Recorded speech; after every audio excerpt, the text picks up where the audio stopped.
All right, appreciate everybody for tuning in to the Nation. My name is Law Nation. As we began to talk about this DeMarcus Lawrence contract and the situation, the dilemma, the situation altogether, it blows, right?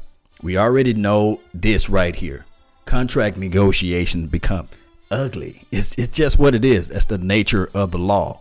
When you're talking about money, there's always some type of feelings get in the way. There's always something that happened as it relates to, man, we should have paid the guy last year, or man, we should have just go ahead and just honor our words. But the problem is that the NFL is a hard salary cap league.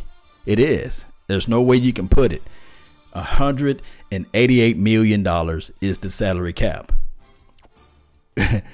I kid you not.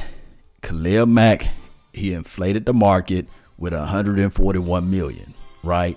We can all agree 141 million is just too much money to pay a person. Regardless, it's 188 million. I know. Some people saying that, okay, what D-Law, why do he want Khalil Mack type of money? Because of the last 2 years, Cowboy Nation, D-Law been doing his job. He's been doing what he needed to do out there, creating pressure, doing the things, playing with a broken shoulder, broken down back and things like that. He said to himself, I put myself on the line. Now it's time for the Cowboys to do theirs. But it's just like buying a house, Cowboy Nation. It is. It's just like buying a house. You can pay your mortgage faithfully. You can make every payment on time. And then when it gets down to, hey, I want to refinance this house, that mortgage company going to say, okay, we'll be more than likely to do that because there may be some room for us to get some more money out of the situation because of the percentage rates and things like that, right? But your entire neighborhood and everywhere you stay at, you try to do the remortgaging and you try to do the refinancing, and then all of a sudden they said, okay, you value your house at $250,000. We believe you. We have faith and confidence that you value your home at $250,000. But however, we would still like to send our appraisals out there to make sure that everything is okay, to satisfy the underwriters. That is financing 101. What the Cowboys saying is that, okay, we would give you that bag, but however, we would need the surgery done first. It's a hard dilemma, Cowboy Nation. Is easier said than done, but the problem is collectively is when you look at this situation, stupidity is on both sides. Well, I'm not going to get the surgery done at all until Jerry Jones opened up his wallet, and Jerry Jones said, well, I'm not going to pay you what your value is until I know for sure without a shadow of a doubt that I'm not buying broken down goods. Just like those who drive cars out there. Every time you pull off on the lot, your car depreciates, regardless of the situation.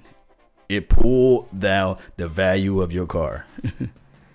Especially if you had a few issues that's went wrong with it. You can value that car. And I hate to look at players as commodities, but that's just how it is. When you have a hard cap league, it's 188 million. There's nothing that we can do about that. Nothing. Now, can you get the trade value out of that? No, because the buyer's going to be like this. Although you're trying to sell me this particular vehicle, I want to get the Carfax. I want to know whether or not what's under the hood. It's a conundrum, guys. And it's just what it is. Tyler says, I say just pay him. You will pay a guy 141 million. He won't 90 million guaranteed. That's what is going on. They are willing to open up 20 million, but they say the rest of the money will be given to you if you get the surgery done. And he's like, his team and his agency is like, no, we are not getting this done because we faithfully played for you last year on a broken down shoulder. It's kind of like you having a car, you know, it's needing the oil change. But the car rides so smooth, you go a whole year without getting that oil change. And now it's time for you to pony up And to extend that warranty, you said, well, I drove a whole year without getting that oil change. I want to get the oil change now in order for me to pump more money into this particular vehicle. And you've been riding a whole year without that oil change. That's life, and I wish I could change it. Shout out to Cowboys United. He made the donation to help grow the nation. Guys, know when you make the donation to help grow the nation, you already know.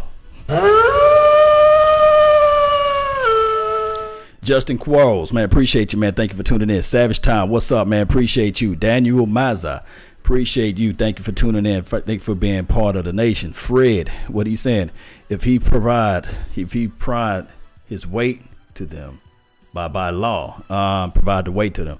What's up? Let me see. 140 million for 5 years. This is from Tyler. How much out of that 140 million is guaranteed, Tyler? Let me know. DJ on the Periscope said just pay him. I believe they want to pay him. I think the issues is in between the guaranteed money. That's what I'm looking at. I'm looking at. Let's pull up Spoke Track and let's go to the big board. You guys know how we pull up that big board. Let's see what we got under here. So 1 year, $20 million contract. This is for the salary cap. This is what they're talking about as far as the franchise tag. Now, I don't know if this is correct unless he signed it last night or signed it a few minutes ago. It says DeMarcus Lawrence signed a 1 year, $20 million. I believe that he refuses to sign it because he want to get that shoulder done first, but they're stating that he signed it. Let me know in the chat box, maybe. You know how news go. Let me know if he signed the actual $20 million franchise tag for this year. This is his market value. When we click over the market value, it's 19.6. And now I can argue the fact that I believe that he wanted a little bit more than 19.6. How many of you guys in the chat box agree? Savage Time says I would give him a 22 million, 4 years, 60 million guarantee. Let me tell you why he don't want the 60 million. Players is always a it's always a measuring contest. I'm gonna try to keep it PG-13 if you know what I mean. If we look over here to Khalil Mack contract, it says here he signs a 6-year, $141 million contract with the Chicago Bears. 34 million of that was included in the signing bonus, right? And 90 million of that money is guaranteed. That's where the issue is at. The average annual salary is 23 million, 23 million and a half actually. So that's really, if you round it up, that's $24 million. That's quarterback money, guys. That is, and they. I don't know if Mack is going to ever see that life of that contract, but he gets more money on top of that. I know some people in the chat box would love to get 200,000, right? He get 200,000 and a reconstruction bonus of 13 million would carry the cap hit of only 11.9 million. And that's a lot of money, guys. And it's one of those things where I want this thing to work out for the best for both parties. But when we look over here to what was told to David Moore, David Moore posted on his Twitter account, DeMarcus Lawrence is delaying surgery until the deal is done. But at some point, with the money involved, this ceases to leverage, basically. Because on one hand, you got to do for the other, and on the other hand, you got to do for Jerry Jones. This is what Jerry Jones had to say. If you don't get that, if you don't get it, depreciate, it's going to depreciate what you're doing, basically.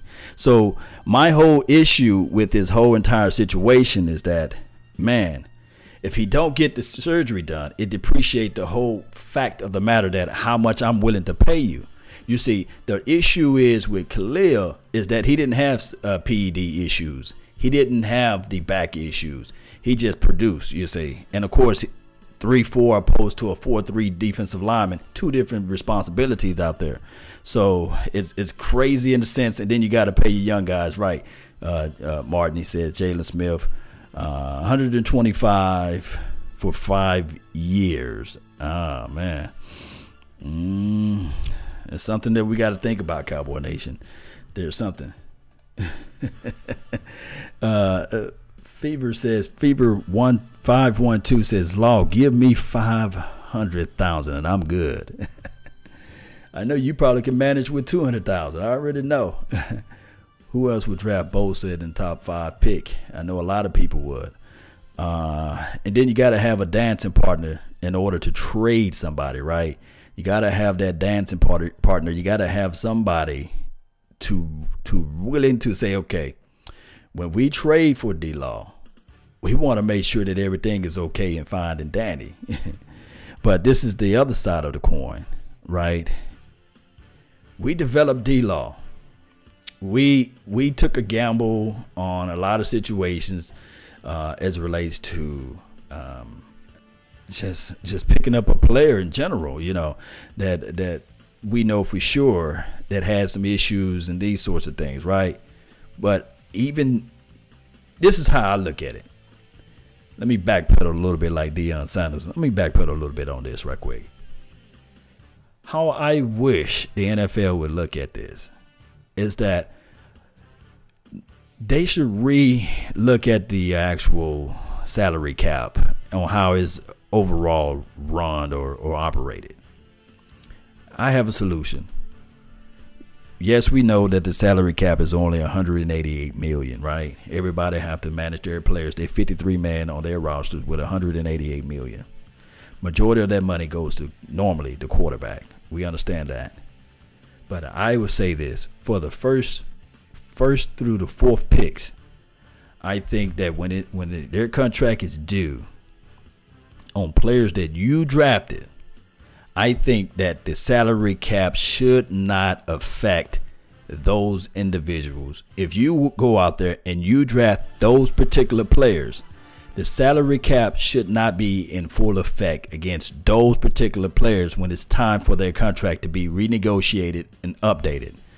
I think that the NFL should take maybe a percentage base and say, okay, if I draft said player between the 1st and the 4th round, and they just go out there and ball.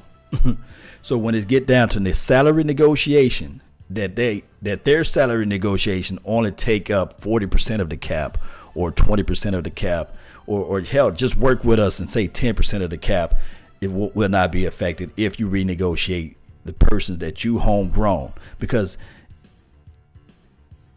at this point, it hurts for us to develop a player and not to be able to pay a player for the player to walk. And as hardcore fans, remember back in the 80s, in the 70s, we fell in love with the players as well as we loved our teams.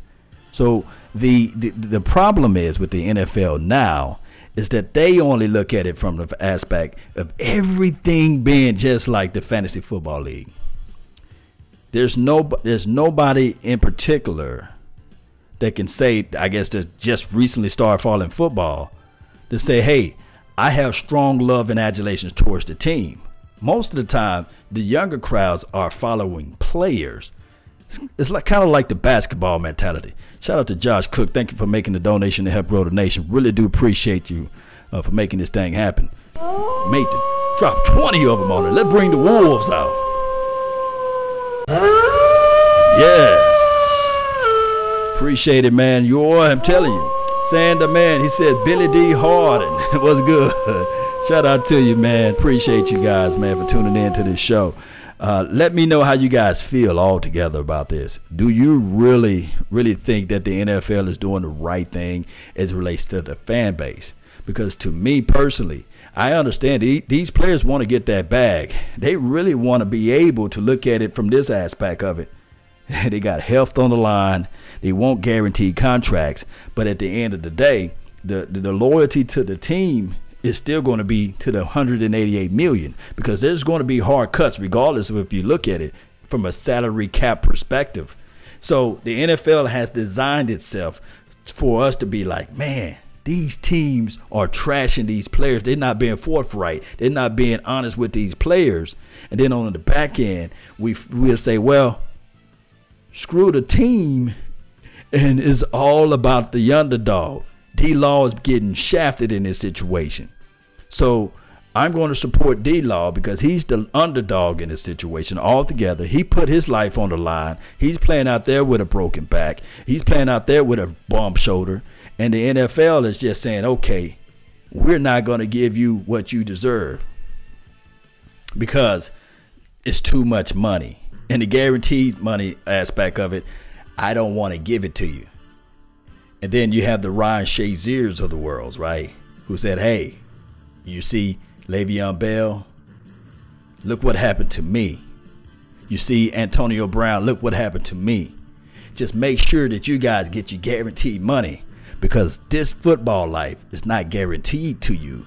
It only take one hit and it's gone. It's crazy. It's crazy.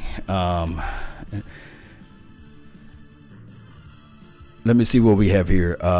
My Cowboys family, please appreciate you, man. He says, raise the cap. Owners making way too much money of the profit and compensations and comparisons of the percentages. I see what you're saying. But the problem is, once you raise the cap, there will still be one of those teams that will still overpay for a guy. So it would inflate the market even more, meaning that, let's say, for example, the cap was raised to $300 million, right? Opposed to $188 million. The Bears probably would have went out there and said, you know what? Khalil Mack deserving of everything that we need. He's that one piece that we need. And then they would sign him for $241 million contract. And then the Cowboys be looking at it like, wait a minute, hold on.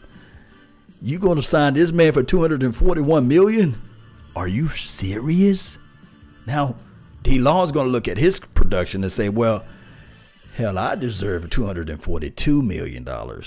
You see how that inflection can go? So my thing is it's a lose-lose situation regardless. The NFL is designed for you not to fall in love with the teams anymore. It's designed for you to follow the player.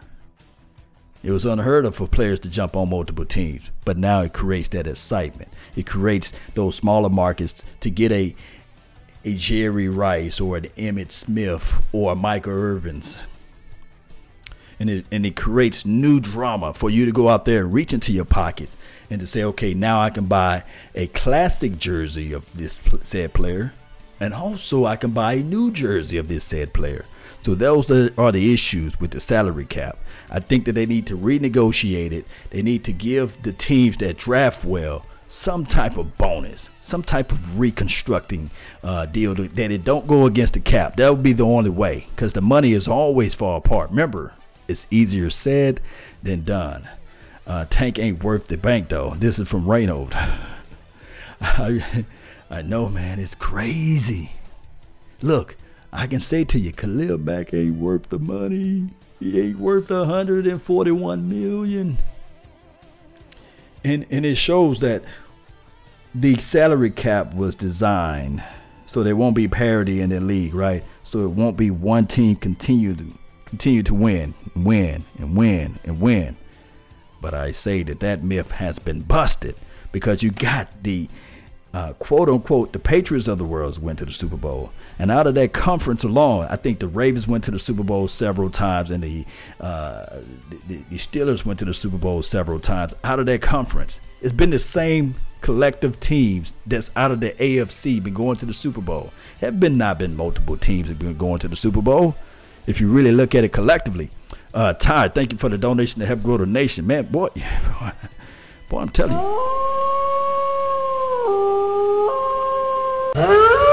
Woo! He says, when you have a car that is damaged, the value depreciate.